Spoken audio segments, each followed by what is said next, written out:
ẹ̀yà tètè ya lọ jẹun tó bá yẹ kí ẹ jẹun. Ṣọ̀gbájà ọmọ mi mú dáadáa so.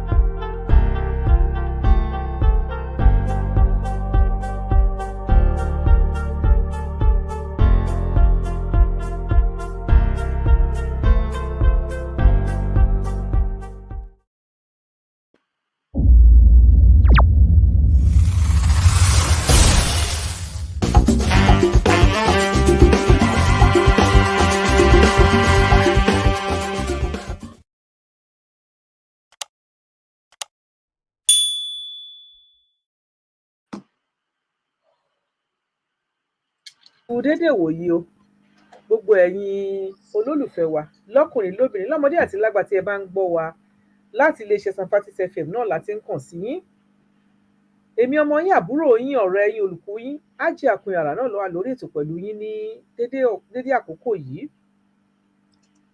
ẹ kú bí ojú ọjọ́ ṣe rí a kú gbogbo ògbà á dẹ̀ kú ọ̀rọ̀ ìlú Ọlọ́run á wà pẹ̀lú ojú òde ní tìwá ní agbára ti Ọlọ́run tó ètò yín tí a máa mú wá lọ́jọ́ Monday orí ẹ̀ náà ni a wà báyìí ẹ bá wa share ètò yìí o tẹ́ bá ti ń wọlé kí ẹ bá wa ṣe kí ni kí ẹ bá wa like ẹ kí ẹ bá wa subscribe sórí channel wa a ní àlejò nírọ̀lẹ́ yìí tí a gbé wá sí orí ètò wa ẹni tí ẹ mọ̀ bí ẹni mowó ni bàbá wa Fatai Ògúnríbidó ọ̀wọ́n ni a gbé wá sí orí ètò wa tí wọ́n bá wọlé tí wọ́n bá kí wa ká tó bẹ̀rẹ̀ ètò ká kọ́kọ́ kọrin ìbílẹ̀ wa náà ẹ jẹ́ kí bàbá Ògúnríbidó kí wọ́n wọlé kí wọ́n kí wa bàbá Fatai Ògúnríbidó ẹ má. wọlé ilẹ̀ tí ń gbọ́ wa o àwa náà tún ni adébá ti ń dé ní agbára ìṣọ́ Ọlọ́run ẹ̀yin náà máa bá o ojú tẹ fíìmù wa kò ní fọ́ ẹ ṣe gan ni a máa retí yín ẹ máa ká lọ Fatai Ògún lórúkọ tèmi. ẹ ṣe wa bàbá wa Fatai Ògúnríbidó Ọlọ́run á kúkú bá mi wà pẹ̀lú yín ojú òde ní tì yín ní agbára ti Ọlọ́run. mi ò wà ní. bẹ́ẹ̀ ni background bíbídò ṣe fowó rà ní bá wa gbé background yẹn kúrò níbẹ̀ bá wa change engineer wa. lọ́wọ́ báyìí ẹ jẹ́ kí ká lọ play orin ìbílẹ̀ wa kí a tó bọ́ sí ojú ọpọ́n torí pé lálẹ́ yìí ẹ ti mọ̀ pé bàbá wa Fatai Ògúnríbidó ẹyẹ méjì kì í jàṣà tí wọ́n bá ti bẹ̀rẹ̀ tó bá ti yá wọn kò tún pẹ́ mọ́ ẹ jẹ́ ká lọ kọrin ìbílẹ̀ wa náà ká tó bẹ̀rẹ̀ ètò.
Ipò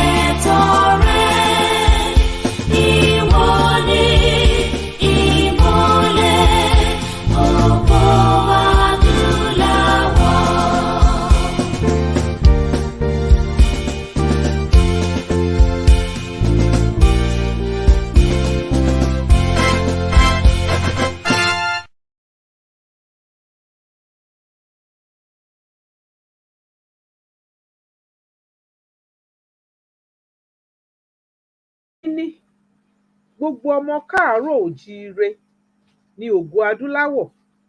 Àwọn wo ló ń pè ní ògo adúláwọ̀? Àwa náà ni àwọn ọmọ káàárọ̀ òjíire. Àwa ni ògo adúláwọ̀. Kí Ọlọ́run ẹlẹ́dàá kó ṣàánú wa, gbogbo ògo wa tí aráyé tí wọ́n ti ògo tó ti ṣáko lọ, kọ́lọ́run wá bá wa dá padà sí ilé ní agbára tí Ọlọ́run kárògbó wa lò. Kọ́lọ́run kí ó má kọ̀dí àmọ́ ṣe sí ọmọ Yorùbá. Mẹ́wàá ń ṣẹlẹ̀ ní dúníyàn. Nǹkan tó ń ṣẹlẹ̀ ní orílẹ̀-èdè wa báyìí, torí akúkú ṣì wà láàrin Nàìjíríà. A dẹ̀ lè sọ pé kí aburú kó máa ṣẹlẹ̀ ńbẹ̀, ká dákẹ́ kí a máa wò. A sì máa wà pẹ̀lú wọn náà tí a máa fi gba òmìnira tọ̀dọ̀ wa náà ni. Àbí bàbá wa Tinubu, gbogbo wa, àwa ní Yorùbá ni wọ́n ti bọ́ sí, wọ́n ti ṣe gbá. Ṣé ńgbà tí wọ́n bá ń kùnà tí wọ́n ń ṣe nǹkan tí ò jẹ́ kí wọ́n ṣe, ọ̀wọ́n Boko Haram wà ńbẹ̀, àti ìyanjú ẹ̀ ńlẹ̀ o. Ogun Boko Haram, ogun kọ́pani, kidnapping, gbogbo ẹ̀ ó wà ńlẹ̀, àti ìríyanjú ìlú tiwa. Wọ́n tún fẹ́ lọ mú ogun míì, wọ́n tún fẹ́ lọ mú wọlé. Àwọn èèyàn dẹ̀ ń sọ, wọ́n nítorí pé wọ́n sọ ní ECOWAS, wọ́n wá dúró. Ṣé ojú kànnà Tinubu, ṣé ECOWAS ni ó yan Tinubu as president? Wọn ò béèrè lọ́wọ́ aráàlú, wọ́n ní wọn ò béèrè ojú lọ́wọ́ lójúkọ́ tó gba. Àwọn senate náà ní sọ̀rọ̀ náà dẹ̀, wọ́n ṣe kí ni, wọ́n faraga pé ọ̀wọ́n ń kọ́, ọ̀hún ò rán wọn níṣẹ́ tó ń jẹ́ o.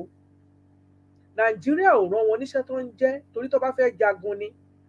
Kọ́lọ̀ má jà rí ogun nílùú wa. Bàbá wa Ògúnríbidó, kí wọ́n tó play fídíò tí a fẹ́ fi wọ̀n wá, a dúpẹ́ lọ́wọ́ Arise TV, torí mo wò ó ní àná, mo pé irú kí leléyìí, ọ̀gbẹ́ni kan dẹ̀ wà ń bẹ̀ tó yànnàná ẹ̀ fún wa dáadáa. Mo fẹ́ ká gbọ́ fídíò yẹn kí ẹ lè mọ nǹkan tí ẹ máa sọ̀rọ̀ lé lórí. Bàbá Tinubu, bàbá ẹnjíníà wa, ẹ bá mo ní bàbá wa Tinubu, ẹ̀ẹ́dẹ̀ wá jọ Tinubu filẹ̀ kí o ṣe kí káyọ̀ kúrò ní ẹ̀jẹ̀ yín. Ọlọ́run ò ní jẹ́ ẹjọ́ Tinubu.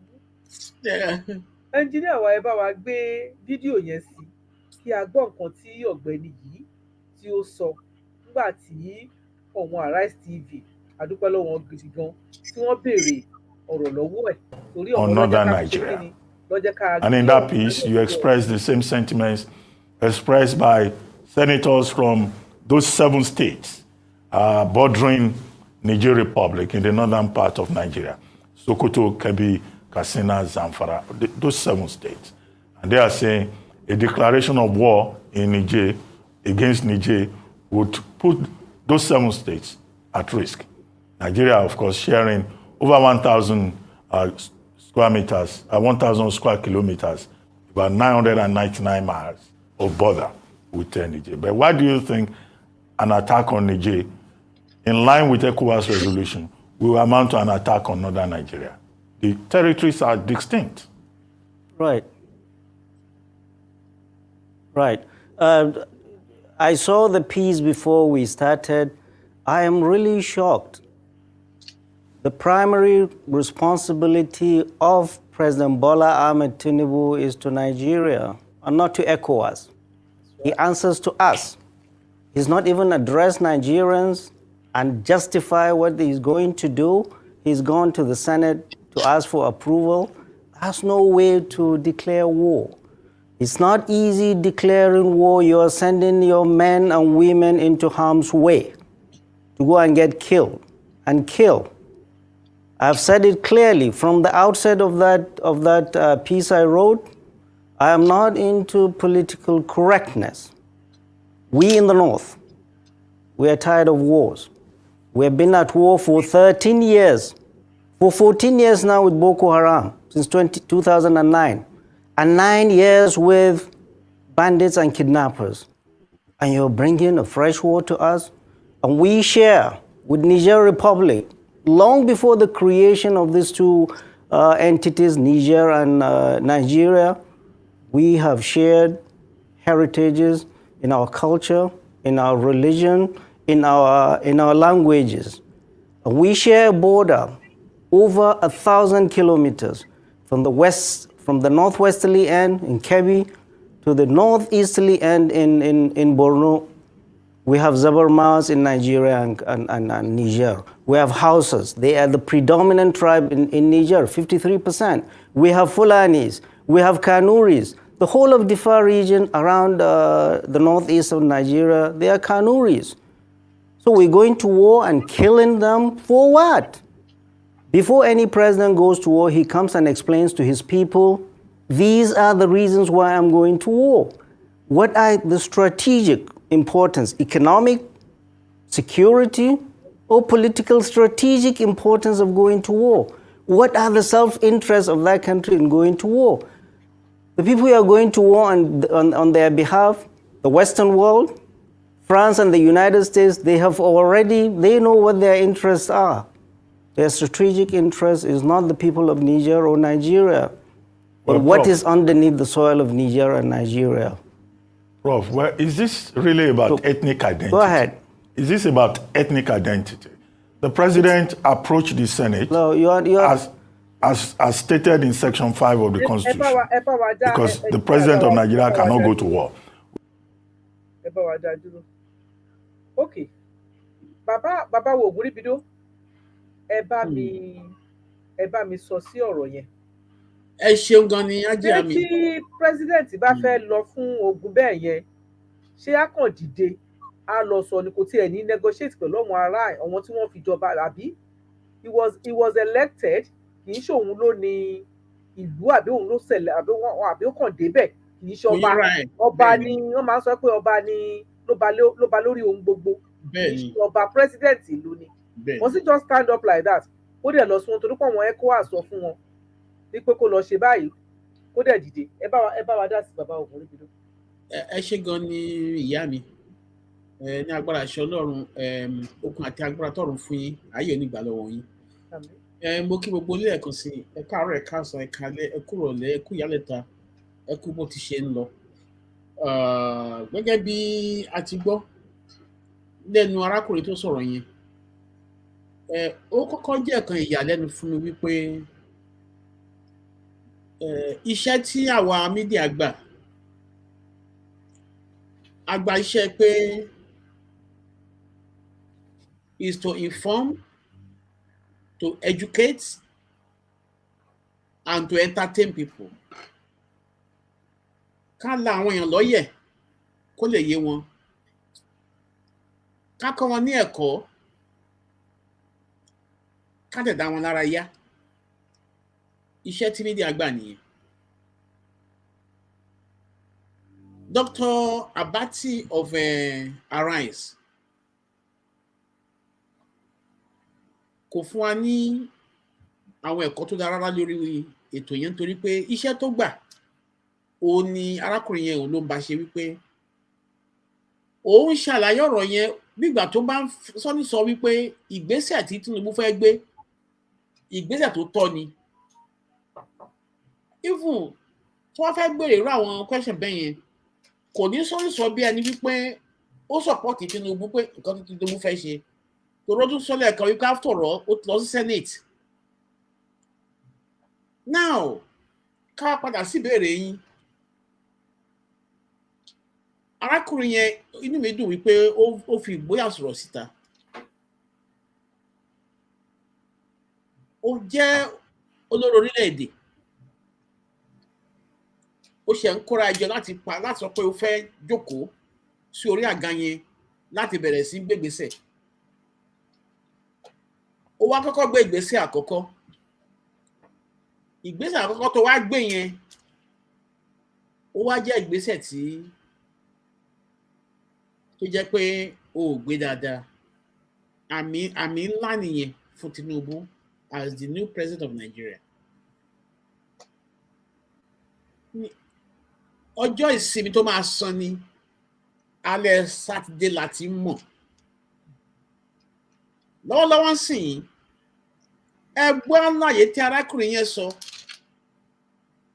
Gbogbo aládẹ mọ̀ iṣẹ́ tí Tinubu ṣe sí Niger Republic láti Nàìjíríà. nítorí pé ọ̀pọ̀lọpọ̀ ọ̀rọ̀ ilẹ̀ Yorùbá, ọ̀pọ̀lọpọ̀ ọ̀rọ̀ ilẹ̀ South, ọ̀pọ̀lọpọ̀ ọ̀rọ̀ ilẹ̀ Nàìjíríà lápapọ̀ ni Buhari ló kó lọ sí Niger Republic. Ẹ ti mọ̀ pé àwọn tí wọ́n ní Niger Republic yẹn tó ń ṣiṣẹ́ yìí, àwọn kàbá kan tún ni tó jẹ́ wípé àwọn ni wọ́n control ìjọba Nàìjíríà. Àwọn làwọn fẹ́ sọ yìí, àwọn tí wọ́n sọra wọn di imperial agents of the Europeans. Gbogbo alámọ̀ wípé gẹ́gẹ́ bí Áfíríkà, ọ̀pọ̀lọpọ̀ àwọn ìlú tó wà láfíríkà, àyànmọ́ wa kó ló wà. Àyànmọ́ yìí ọwọ́ àwọn òyìnbó yìí ló wà. Ká wá béèrè lọ́wọ́ ara wa, Tinubu fẹ́ lọ jagun on behalf of ECOWAS. Ṣé bí àwọn ECOWAS parliamentarians ló yẹ kó kọ́kọ́ fún ní ọ̀dà? Ọ̀dọ̀ ló yẹ kó kọ́kọ́ lọ, nítorí pé the responsibility of the ECOWAS leader or chairman or president, whatever tag is been given to him, that responsibility to go and wage war in Niger Republic resides on the decision of the ECOWAS, not of Nigeria. Why is he writing to the Nigerian Senate over an action that involves the entire West Africa? Ìyẹn ìbéèrè kan.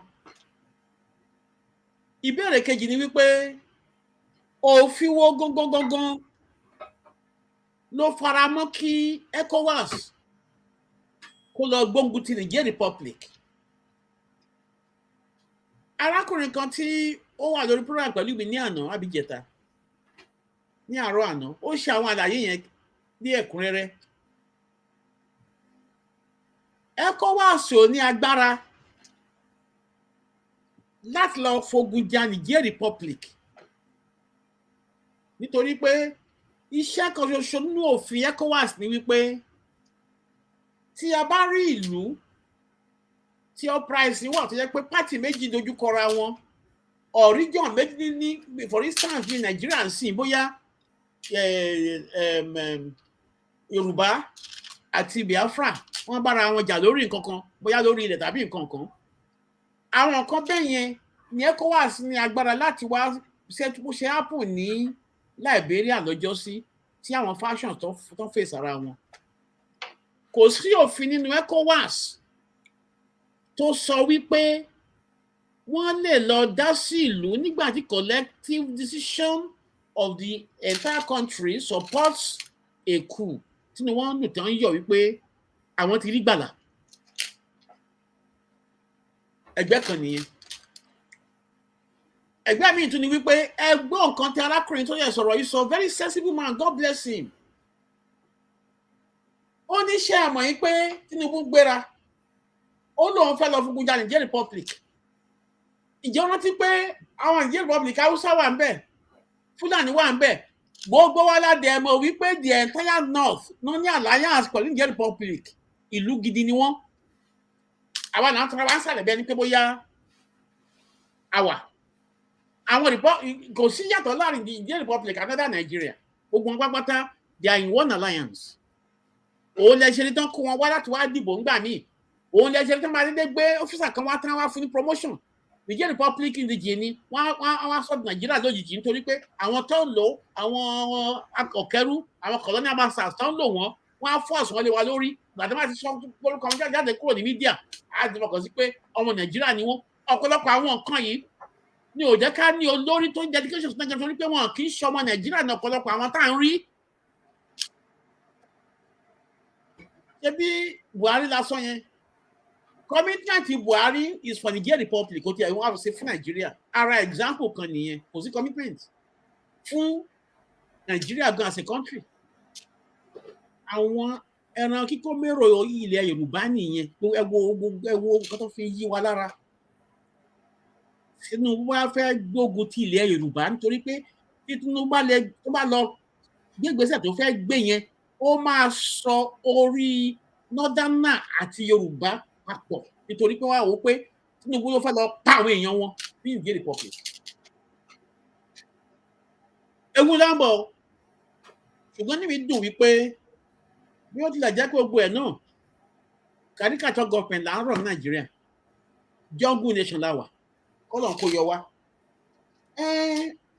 Àwọn tó náà ṣòfin bó tilẹ̀ jẹ́ pé Nàìjíríà náà ni wọ́n ọ̀pọ̀lọpọ̀ àwọn tó wà ń bẹ̀ tọ̀ àwọn náà ti rí sign yẹn on the wall wípé tó bá gbégbèsè yẹn ó fa ewu ńlá sí orí ọmọ Yorùbá ó dẹ̀ fa ewu ńlá sí orí Nàìjíríà as a country nítorí pé arákùnrin yẹn ṣàlàyé kan lánàá ó ní àwọn tá à ń sọ yìí àwọn ni wọ́n rán Tinubu níṣẹ́ ní àwọn NATO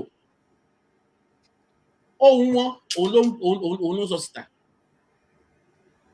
ogun yìí bá dẹ̀ máa bẹ̀rẹ̀ wọ́n wá kó aṣọ sójà sí àwọn kan ní Sokoto lọ́rùn wá ní kán rìn wọlé àwọn tó rìn wọlé wọn ń ṣe sójà Nàìjíríà o ọ̀tọ̀ ni wọ́n o ṣùgbọ́n àwọn tó fẹ́ ṣiṣẹ́ yìí wọ́n máa ju nǹkan olóró látòrí òkè àwọn olówó àkàn olóró yìí àwọn pilot wọn láti France láti Britain láti àwọn gbogbo àwọn tó ní business tó wà kùsà ní Niger Republic jẹ́ pé uranium tó ló power gbogbo agbára wọn àwọn yìí náà wọ́n máa ju bọ́ọ̀bù látòkè tó wọ́n á ju cluster bọ́ọ̀bù látòkè ó máa fún káàkiri máìsì ni àwọn afọ́n kan Burkina Faso afọ́n kan Mali afọ́n kan Niger Republic fúnra ẹ̀ tán target á dẹ̀ fọ́n kan Northern Nigeria ṣe ti rí pé ewu ńlá wà lóko lóńgẹ́ fúnra ẹ̀ pápá ewu ni.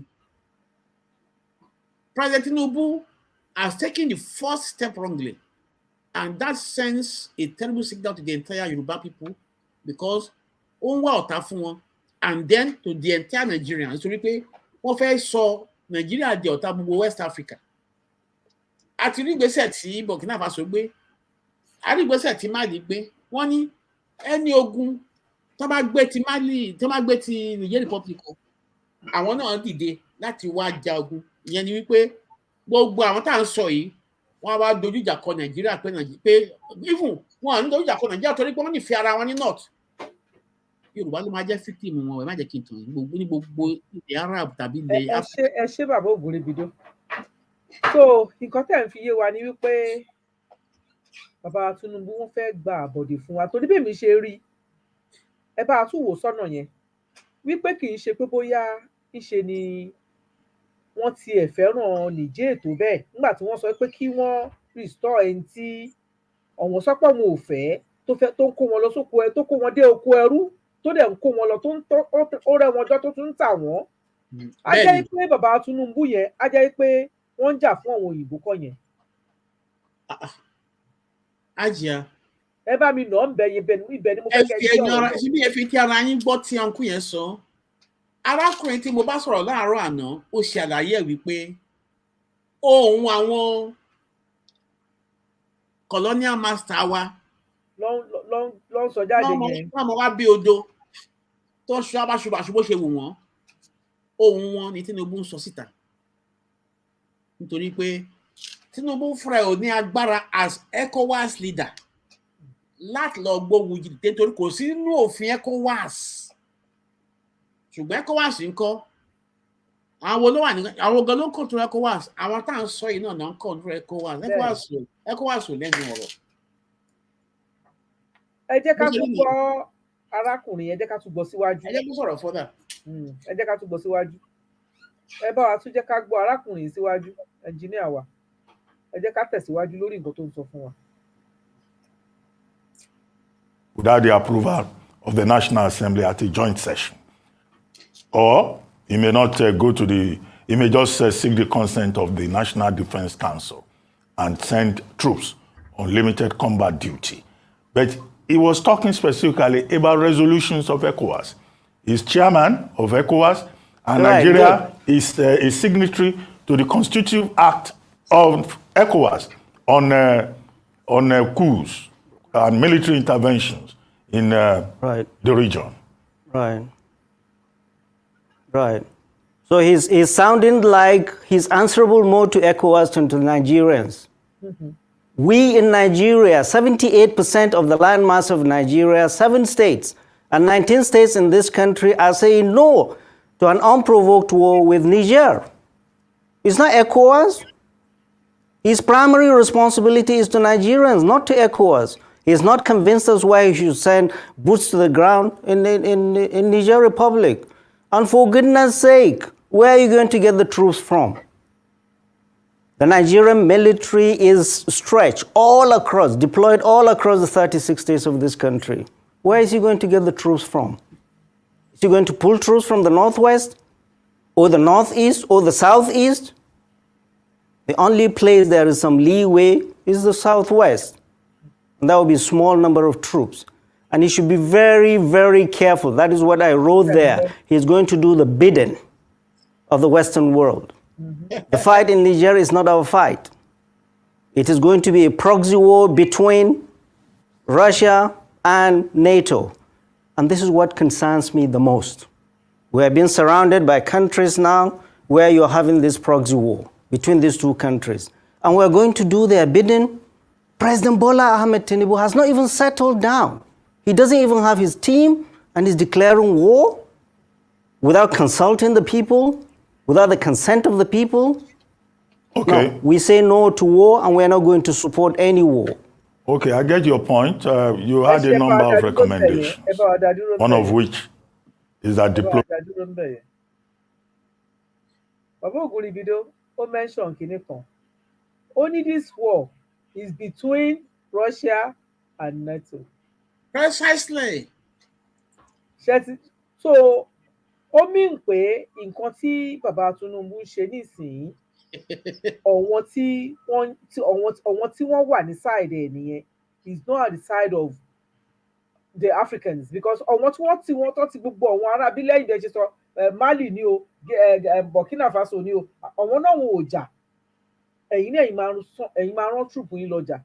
So who is it fight? Whose side is he on? Now, number one, only the primary responsibility of a Nigerian government is to serve Nigerians. That's right. Even Tinubu tí kọ́ minister ẹ̀jọ̀ kó sí àwọn in. Olùfẹ́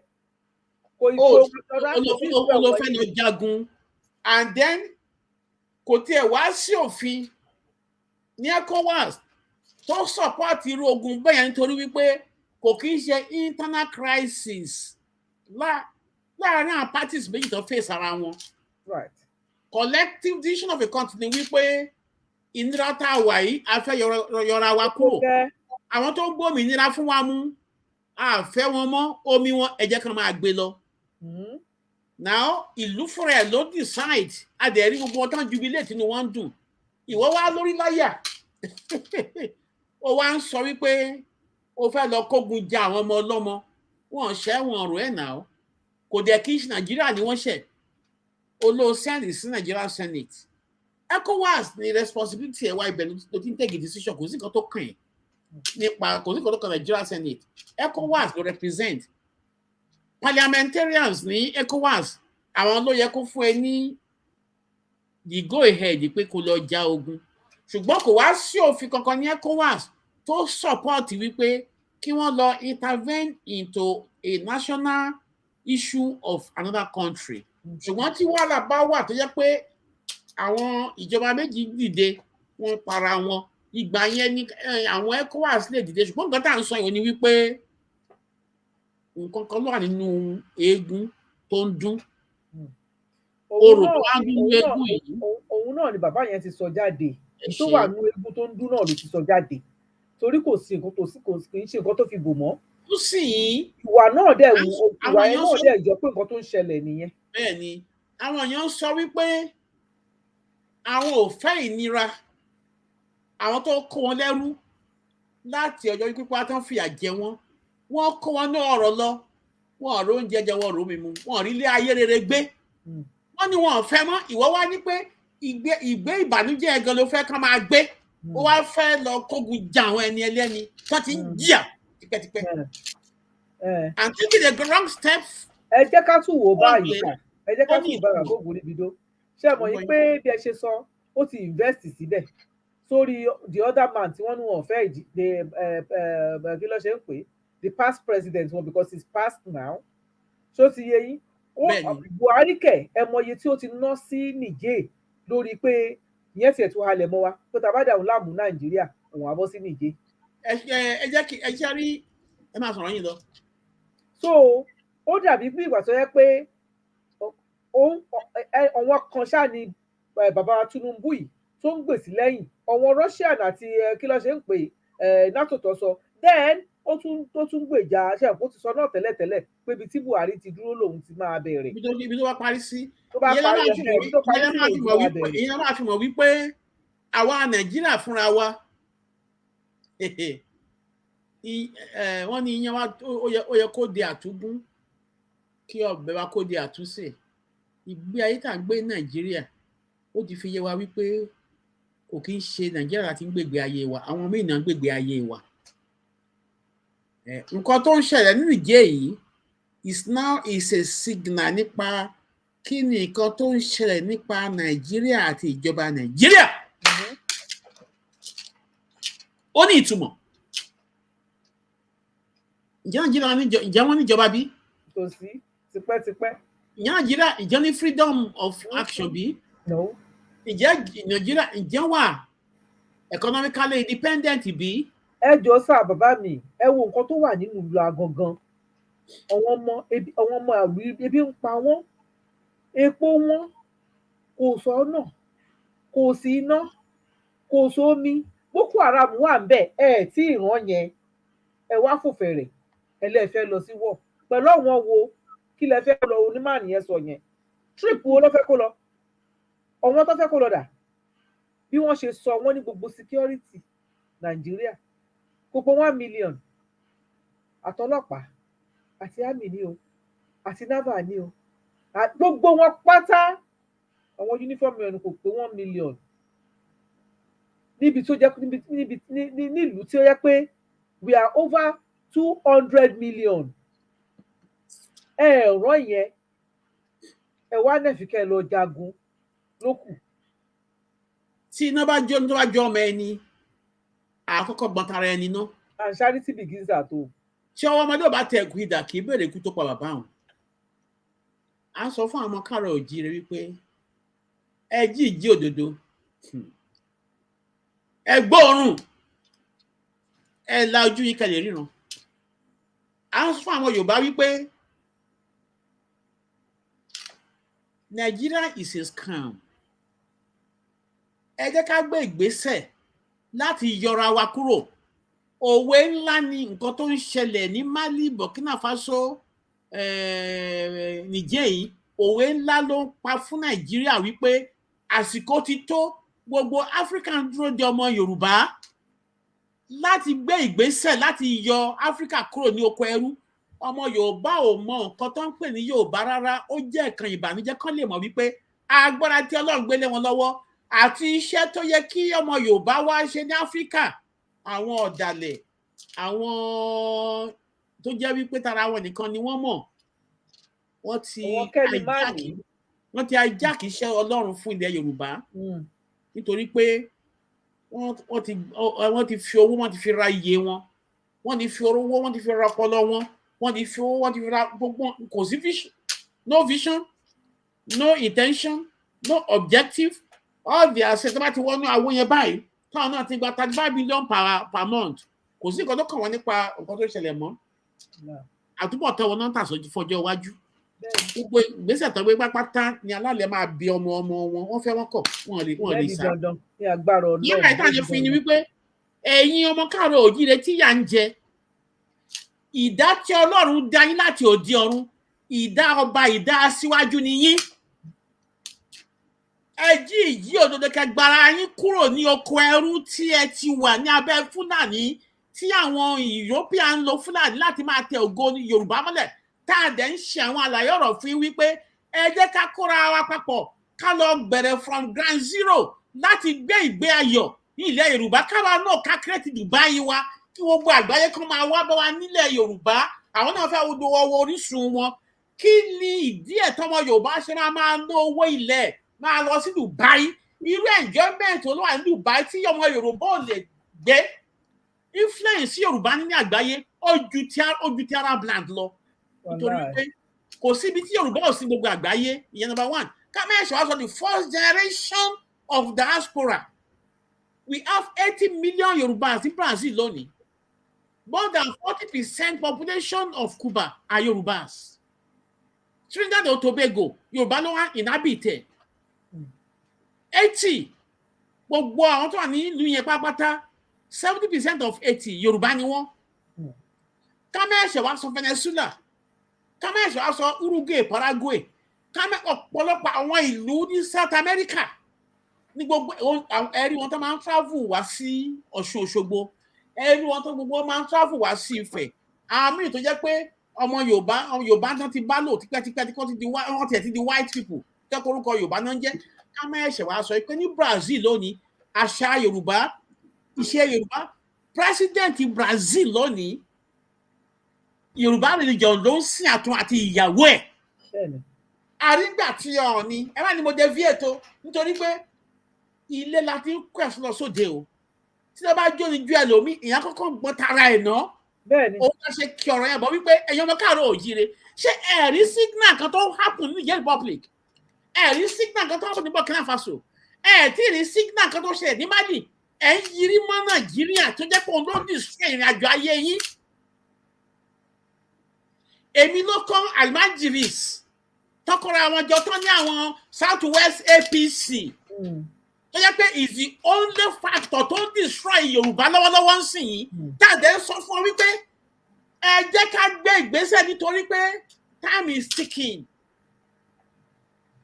tí ó bá lè sọ yìí pé generation wa face out kò sí ṣùgbọ́n táwọn tó bọ́ máa kà láti mọ̀ wípé ọjọ́ iwájú tó máa make reference láti mọ̀ wípé ibi tí Yorùbá ti ń bọ̀ lélẹ́yìí àṣà wa lélẹ́yìí ìṣe wa lélẹ́yìí wọ́n ti pa history ní ilẹ̀ Nàìjíríà generation wa tó bá lè manipulate wa tó face out pẹ́rẹ́ ká bá tún máa rí ọdún àti ibi tá a wà yìí mi nítàn yìí Yorùbá bóyá Yorùbá máa fi ní existence mọ́ torí plan wọn nìyẹn originally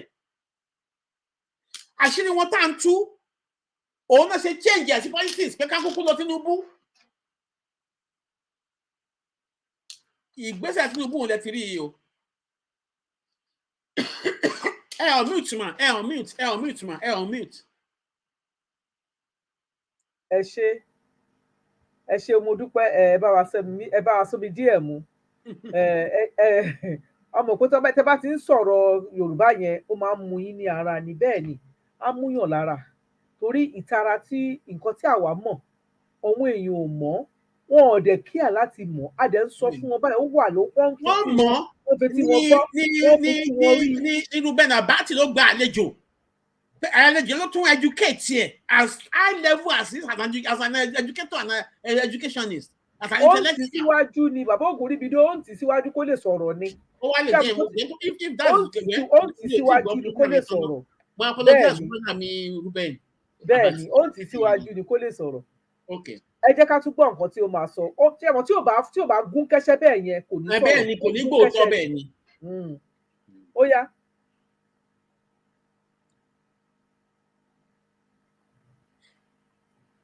ẹ bá wa gbé sókè. Diplomacy should be the best option. Where that diplomacy, as ECOWAS chair, President Tinubu had liaised with President Patrice Talon of Republic of Benin. He was the first person to go there. President Idris Deby of Chad was also sent there. The chief of air staff of Nigeria and the former governor of Katsina State, Aminu Masari, and one other were also sent there. They didn't make progress. Only this week, General Abdul Salami Abubakar and the Sultan were also sent, as a delegation, as part of a delegation, to talk to the coup leaders. In fact, they were not even granted the audience. So that diplomatic option has been pursued. It has failed. Are you suggesting that if the other ECOWAS chiefs, ECOWAS presidents, now that their army chiefs have met, if they decide to go ahead, Nigeria should just pull out. How would that make us look? No, I'm saying if they decide to go, that will be wrong decision. And if President Bola Ahmed Tinubu takes the decision as the chairman of ECOWAS to go to war, he's doing that on his own. That's right. No, but I'm saying that it's We not are a not doing unilateral. it It's for not a him. unilateral No. decision. No. It's a group decision. No, Nigeria, no. Nigeria is Nigeria. And he is governing 200 million people. That's right. We have to give him approval to do that, even if he's the chairman of ECOWAS. The president of the Federal Republic of Nigeria is more relevant to us than being the chairman of ECOWAS. We that know are telling him things that his advisors will not tell him, that going to war, sending troops into Niger Republic will be a disaster, unprovoked. We have had our own share of military takeovers in Nigeria. Nobody sent troops to us. Mm-hmm. What of Mali? What of Guinea? What of Burkina Faso? Mm-hmm. What of that Chad? That was the place where the French president was there babysitting the current president. Right. Nobody sent troops there. We need to be very, very careful. Is there an internal problem? And we should be able to help them. And the reason why we are saying negotiations do not help, at the very beginning, you are putting on the table the threat of violence, the threat of force, and you're asking the other party to listen to you. You have brought your last trump card at the very beginning. There's no way to do it. And it's showing the inexperience of President Bola Ahmed Tinubu on the international scene. He's not been properly advised. He does not have his team to advise him properly. You do not do that. Okay, let's say you roll in your tanks, if you have them, into Niger Republic. What do you do? What do you do? You install Bazoum by force and you stay there and keep him by force? I wonder. We have seen the United States going to Iraq, going to Afghanistan, saying they are going to bring democracy. Where are they now? We need to be very, very, very careful. Military option is not the option. We have to. My recommendations are, first of all, take that threat of violence off the table, because that is what is making them more entrenched into their positions. That's why they refuse to see our elders. You are saying you're going to hit them and you're going to talk to them. Why are you here then? Take the threat of violence off the table. Start serious and sincere negotiation. And most importantly is, how are you going to help them solve this problem, which is an internal problem? By solving this problem is that, how are we going to do it? What is going to happen to Bazoum? The safety of Bazoum and his family must be paramount. What is going to happen after that? What do Nigerians want? Do we want this military for how long? How can we pressure, the ECOWAS and the international community, pressure the junta to have a timetable to transition to a democratic rule as soon as possible, without the threat of violence? And essentially, ECOWAS has declared war. They have closed borders. They have closed airspace. They have President Bola Ahmed Tinubu unilaterally broke the treaty between Nigeria and Niger that was signed in 1960, that Nigeria will be supplying Niger Republic with electricity. Nigeria currently supplied 70% of electricity to Niger Republic. In exchange, Niger Republic will not dam River Niger upstream. If they dam River Niger upstream, we'll all be dry. We won't have Kainji Dam. President Bola Ahmed Tinubu unilaterally, without reverting to the Congress, broke that treaty. Now the capital, is in darkness. And you are saying we are going to... This is a country that has 40% of its budget is foreign aid. Biden sanctions, you close their borders, no-fly zone, you close, you cut electricity. Well, what is at stake is more than just what we see. We don't understand. The president needs to be properly briefed.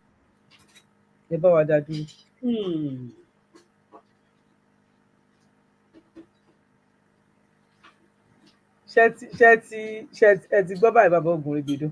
àbí à ń gbọ́ I dáadáa. mean, ó serious gan because That man is really in pain. yes, he's in Because- pain because òun rẹ̀ nísìnyí ẹ wo ìyà tí Áfíríkà fi ń jẹ Áfíríkà. Bẹ́ẹ̀ni. Nítorí àwọn kí ló ṣe ń porúkọ wọn trade master kí ló ṣe máa pè slave masters. Ẹ wo ìyà tí Áfíríkà fi ń jẹ Áfíríkà. Ẹ mọ̀ wípé Nàìjíríà ló ń fún wọn ní 70%. Even capital wọn they are in darkness now. Ẹ paná mọ́ wọn lójú. Ṣé kì í ṣe ogún gan lọ́wọ́ wọn wá àti kí ló ṣe ń porúkọ ọ̀tá. Wọ́n ní èèyàn máa ń wá ọ̀rẹ́kọ̀rẹ́ ni èèyàn kì í wá ọ̀tákọ̀tá. Ẹ tẹsẹ̀ bodò odò ọ̀ní han àbí ẹni tí ò tí ì dúró ore tó ń ṣerú eléyìí. Bàbá Ògùn Ìbídó ẹ bá mi sọ sí nǹkan tí màá nìyẹn sọ because it's so honestly èmi ò tiẹ̀ mọ ẹni tó advice bàbá Tinubu gan pàápàá. Number one, tó ń ṣẹlẹ̀. ó yẹ ká mọ kíní kan wípé ilé tá a bá fi tọ́mọ èrè ló máa wọ. Gbogbo wa láti rí àwọn ọ̀rọ̀ látọ̀dọ̀ àwọn tọ́lọ̀ ń fún ní àṣẹ láti rí wípé orógbó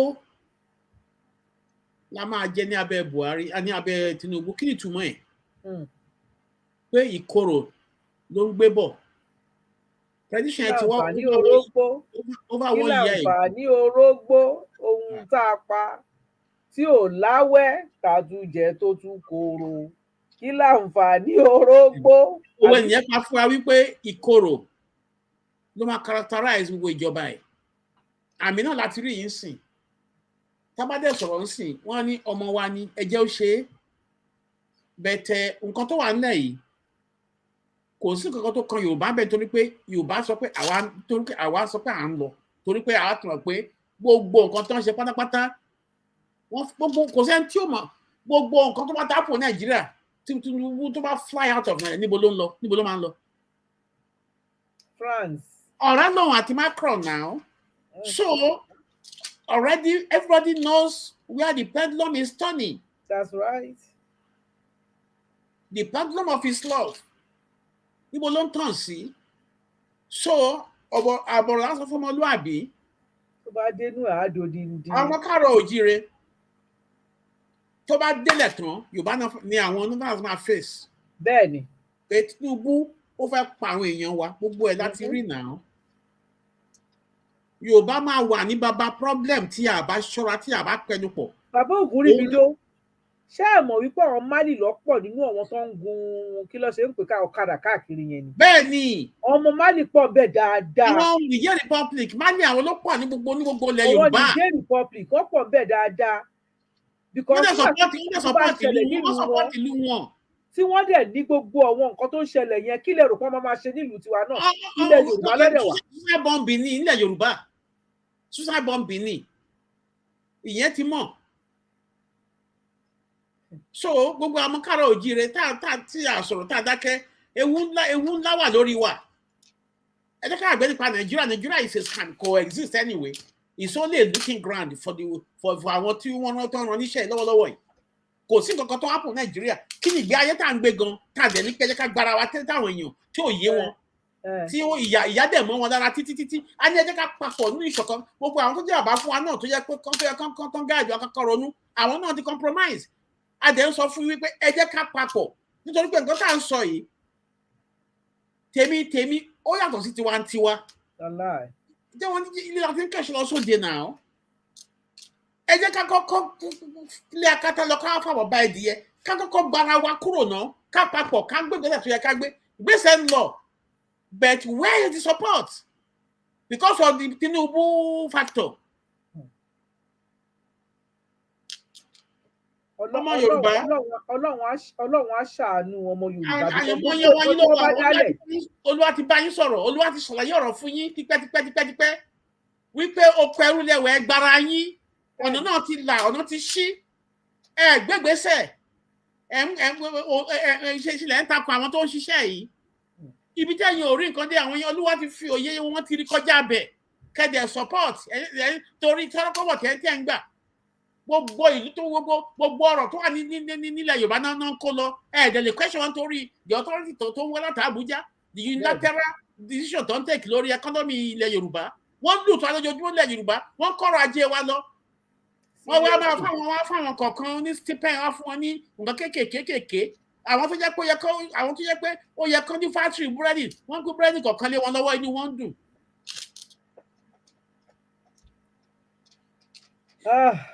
Ẹ wò ó nǹkan tí ò tún wá yé wọn òun ni pé tí wàhálà ìbá délẹ̀ orí ọmọ Yorùbá náà máa fi kanra mọ́ wọ́n Yorùbá ló fẹ́ pa àwọn Haúsá Fúlàní. Gbọ́ nǹkan tí aláwàdà kí ló ṣe ń porúkọ ọ̀gá wọn Biafra yìí nísìnyí kí ló Samuel Ekpan ṣe gbáwàdà tí yẹn ṣe lénìí tó ní tí Nàìjíríà tó bá lọ fún ogun ṣé ní èní àbáná ni ní àárọ̀ yìí ni mo rí ó lè dáná ló post ẹ̀ tí Nàìjíríà bá lọ sí war pẹ̀lú Niger Biafra náà máa lọ sí war pẹ̀lú Nàìjíríà Biafra tó wá fẹ́ lọ sí war pẹ̀lú Nàìjíríà ta ló fẹ́ àwọn wo ló fẹ́ lọ sí ṣé Haúsá ló fẹ́ lọ bá àbára wọn lọ́mọ abájà ilẹ̀ Yorùbá náà ló fẹ́ bá jà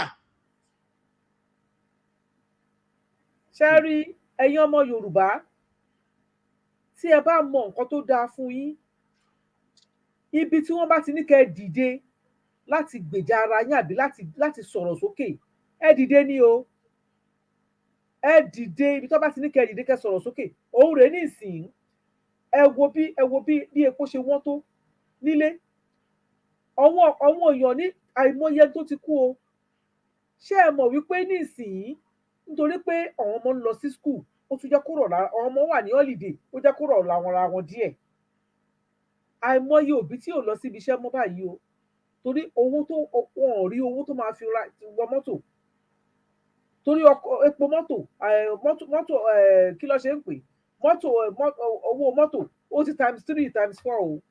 wọn ò rí gbogbo yẹn rárá ká mọ̀ pé oko ìparun náà ti wà lọ kò yé wọn rárá. wọn àmọ́ nǹkan tá a máa ṣe sí yẹn ọ̀rọ̀ Nìjẹ̀ làwa gbé dání.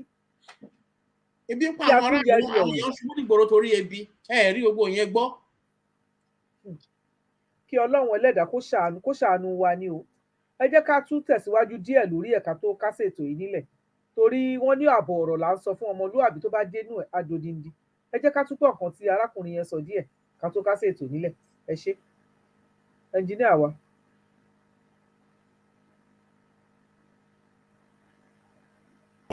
All is fair as in love. So if we cut off their electricity, it may not hurt us significantly. We get 85% of electricity supply in Nigeria from thermal stations. Igbin, Geregu, Afam, Omotosho, all those stations are thermal stations. Kanji, Shiruru, and Jeba are the ones that depend on hydro. So even if they dam, the river Niger, we'll still be fine, I guess, if we put our hands together. But you were saying that President Tinubu wants to go to war so as to give his government legitimacy. What is the connection? Absolutely. Very important connections. So President Tinubu, Bola Ahmed Tinubu, his election is contested. It's still in court. That's right. He has legitimacy issues nationally and internationally. In doubt. And for him now, he's the ECOWAS chairman. Of course, he gives him that chair. But still, the elephant in the room is the election is still contested in court. That's right. Well, if he does that, now the Western world are calling him. The other day, they say the Vice President of the United States, Kamala Harris, called him to find out. Nigerians should ask, did Kamala Harris ever call when people are slaughtered anywhere in the north? God bless you. Anywhere in the north? They care for us. Or Macron calls us, calls the president.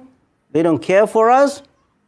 They don't care for Nigerians. They care for what is on the ground. And we need to be very, very careful. President Bola Ahmed Tinubu should be very careful and not drag Nigeria into this proxy war between NATO and the Soviet and Russia in Niger. And Wagner are coming to Niger, just like they are in Libya, in Sudan, in Mozambique, in Guinea, in Mali. And the moment they get into Niger, they are after resources. And the most important resource is uranium. Niger has the 7th largest deposit of uranium that France has been exploiting since independence. And you see the penury, see the poverty in Niger.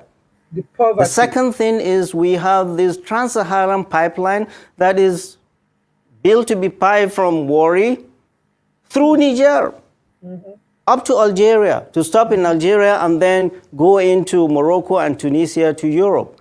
This is a very, very important pipeline for Europe and the United States as an alternative, because Russia during this Ukraine war is blocking supply of gas to them. So this is very, very important.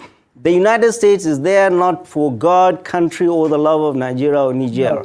They are there because of the resources. France, we know France has been there. France has never loved democracy. We need to be very careful. At a time, and I wrote it in that letter, in that piece, at a time when African Francophone countries like Burkina Faso, like Mali, they are severing their ties with France. Our president Bola Ahmed Tinubu is being dragged into being their ally. Prof. They can never be good allies. Prof, today is the deadline that ECOWAS has given, and you are saying forget about military intervention. Would this not amount to a loss of faith, not just for Nigeria, but for all the other countries, considering the fact that our Chief of Defense Staff, General Musa, is even the chair of the ECOWAS chiefs, defense chiefs? How do we live with that? What will look like an embarrassment, or if you like, disgrace? Because the coup leaders in Niger, they've been snubbing Nigeria routinely. That's right. No, Ruben, we have never had issues with Niger. During the civil war, Niger was a very important ally when Cote d'Ivoire and Gabon were against us, when France was against us. Niger has always been a steadfast ally of Nigeria. We've never had issues with them. We've never. The only issue we have with them is that they are stealing their money and giving it to them. That's the only issue we have with them. But long one Niger, that's the only issue we have with them. Apart from that. Nítorí wípé Niger Republic fúnra ẹ̀ is a conduit pipe fún resources Nigeria láti kọjá sí ọ̀dọ̀ àwọn tá à ń sọ yìí. That's right. So ohun tí mo sọ fún yín wípé nǹkan tó ń happen ní Niger, nǹkan tí president Niger tó represent nǹkan tó gba jáde, òun náà ni Buhari ṣe ní Nàìjíríà tí àwọn èèyàn ò ní ìfura. Bẹ́ẹ̀ni. Pé Nigeria is a scam because Nigeria is a jungle. Ṣé bóun náà ni Bàbá Tinubu tún continue yìí? It's modeled as a jungle.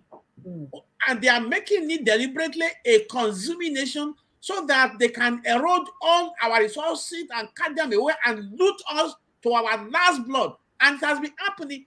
Ẹgbọ́n kan tí ọba yẹn sọ ń sìn. Gbogbo ẹ̀ láti gbọ́dọ̀ tẹ́lẹ̀ tí wọ́n sọ pé wọ́n ti industrialize in North for a very long time. That's right. Pipeline wọ́n ti rí ó máa gba Niger Republic kọjá lọ síbo wá sí Europe nítorí pé gbà tí wọ́n ti block nǹkan tó ṣẹlẹ̀ ní gbà tí block wọn ní tí Russia ti block wọn ní Ukraine. Russia, so ó kàn sọ yìí as ti Nigeria ní ìsìn ni wọ́n fẹ́ máa lò. That's our one Nigeria bẹ́ẹ̀ ni máa kú. Ẹ wò yà tó jẹ àwọn èèyàn láàrin ìgboro tí Tinubu ogunlọ́fẹ́ lọ́jà ní Niger Republic. Ó take it ẹgbọ́n nǹkan tí màá yẹn sọ pé it's a bad signal. You are taking the first step wrongly. Even though your election victory is still being contested in court of law. So your legitimacy is still in a very serious doubt. And there is no law that supports this action even within the ECOWAS. That's right. Unless there is an internal war within the country, ECOWAS cannot intervene into anything happening in any part of West Africa. And we are talking about a coup within that the entire country is supporting. That they want change. Why are we at the most danger now? Ni wípé wọ́n fẹ́ fi orí Yorùbá sórí Fúlàní. We are naked. Anybody. Àfọlọ́run ọba. South ń sìn wọ́n ti ní alliance wọn wọ́n á fẹ́ lọ ó níbi tó ti rìn dé bẹ́ẹ̀ni. Àwọn Biafra wọ́n ti ní alliance wọn, wọ́n ti ní ibi tán ti rìn dé. Bẹ́ẹ̀ni. Wọ́n ti mọ̀ nǹkan tán ní sórí àga ní gbogbo ẹ̀. Bẹ́ẹ̀ni. Kí ni Yorùbá ní? Àwọn tó ń gbègbèsẹ̀ gan ṣe wọ́n tún sabotage wọn tó ń destroy wọn lábẹ́lẹ̀. Bẹ́ẹ̀ni. Ọlọ́run kò ṣe fún wa. Àmín. Àmín. Bàbá wa Ògúnríbidó. Ṣé mọ̀ yí pé nílé iṣẹ́ Sanfatis FM ètò wa kì í gùn lọ títí torí ọ̀nà pọ̀, ètò pọ̀. Wọ́n ní kó dùn kó pọ̀ sókè lọ́bẹ̀ oge bẹ́ẹ̀ ni. Òun lọ̀rọ̀ Sanfatis FM. Bàbá ní ká tún máa sọ, akọ̀tún máa rí. Ó ti ẹ̀ bẹ́tà, ẹ̀rù di shorter the better. Akọ̀ní kí ọ̀rọ̀ Yorùbá kan gbọ́ nǹkan tó ń ṣẹlẹ̀ ni. Àti pé lẹ́ẹ̀ní bàbá Ògúnríbidó. Kí ni ṣé bàbá Tinubu sì tẹ̀síwájú ni bóyá ti gbọ́ ní ìsìlẹ́ẹ̀nì? Àbí wọ́n ti dàdúró? Àwọn Senate ti sọ wípé àwọn ò lọ́wọ́ sí, mo gbọ́ yẹn. Àwọn ò lọ́wọ́ sí. Ká wá wo, ẹ jẹ́ ká máa wo ojú tó máa mọ́ lọ́la nítorí pé 7 days ultimatum yẹn ó expire lọ́wọ́lọ́wọ́ sí. Ó sọ ká ṣòro pé ó sì expire lọ́wọ́lọ́wọ́.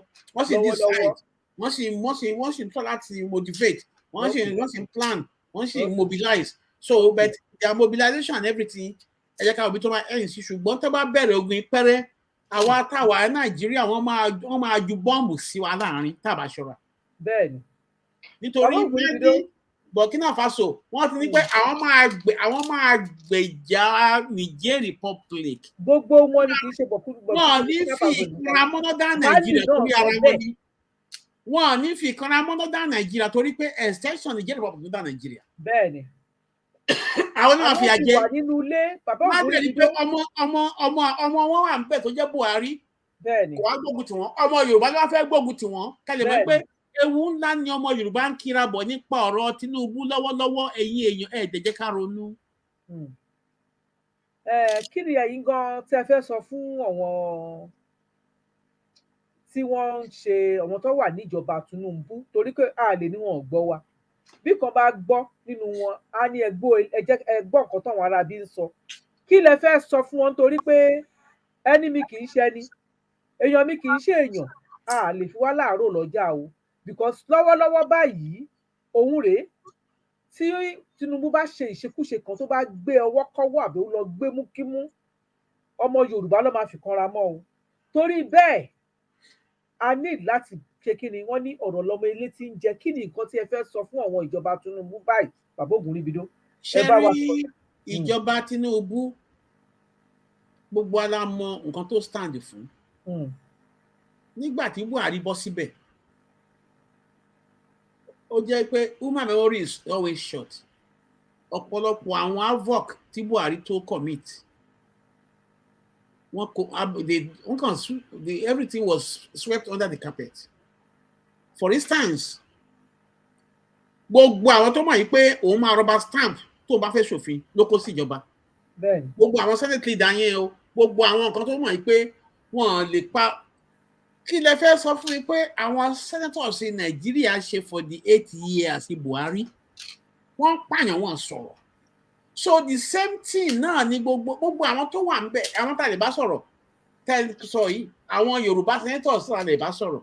Bẹ́ẹ̀ni. Sọ̀rọ̀ mi yé yín. Ṣùgbọ́n àwọn wọ̀nyí Tinubu ló fi wọ́n síbẹ̀. Gbogbo èlò tó ṣẹlẹ̀ kọ́ nípa tiwa pé aṣọ tiwa ni.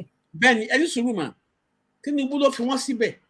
Nǹkan tọ́rọ̀ yìí ṣe jáde síta ń sìn ni wípé máa tó sọ̀rọ̀ sísìn gbogbo ilẹ̀ mọ̀ wípé ọmọ Northern ni. Àwọn ló control Senate.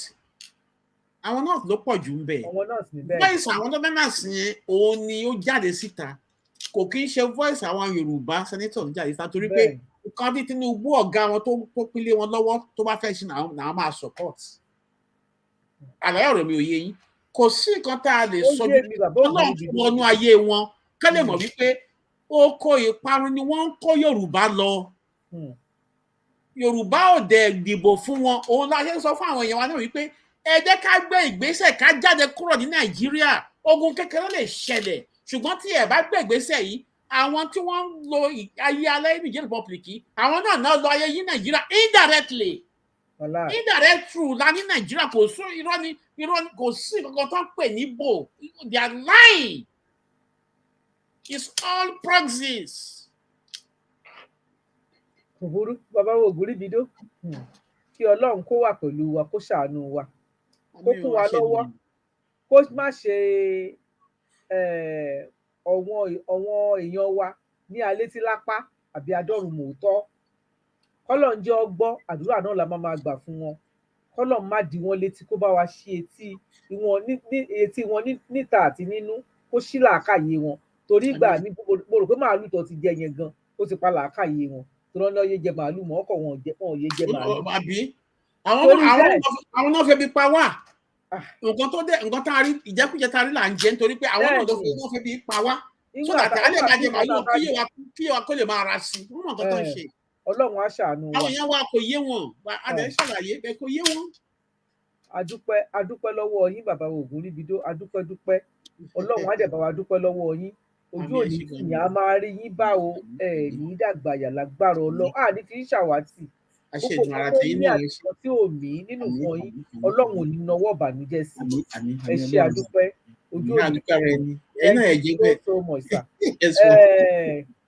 Báyìí kí a tó lọ sí ká tó kásètò nílẹ̀ a kàn ní ká sọ fún yín ni pé tí ó bá di níjọ́ Wednesday à ń gbé àlejò pàtàkì bọ̀ lórí ètò wa ní Yorùbá World Media kí ẹ pàdé wa níbẹ̀ ní dédé aago 8 alẹ́ Yorùbá time ní agbára ti Ọlọ́run kí Ọlọ́run kó wà pẹ̀lú wa kọ́lọ́run má ní òkú ló ń sọ̀rọ̀ kọ́lọ́run jẹ́ kí a jù bẹ́ẹ̀ lọ ní agbára ti Ọlọ́run kí a má fẹ́ nìkankan wa ṣàwátì ẹ ṣé adúpẹ́ o ojú òní tì yín ní agbára ti Ọlọ́run gbogbo ẹ̀yin tí ẹ̀ ń gbọ́ wa tẹ́ ń wò wá tẹ́ ń bá wa share ẹ bá wa share ètò yìí débi tó máa dé ẹni tó bá mọ̀ wọn tó wà níjọba ẹ share ẹ̀ fún wọn tó bá jọ̀rẹ́ yín ni wọ́n ẹ share ẹ̀ fún wọn tó bá jọ̀tá yín ni wọ́n ẹ share ẹ̀ fún wọn kọ́lọ̀ má ṣe wá ní adọ́run mòótọ́ o ẹ ṣé gan kí a tó lọ sí ká tó kásẹ̀ ètò nílẹ̀ ó dàárọ̀ náà a máa play orin ìbílẹ̀ wa ẹ ṣé.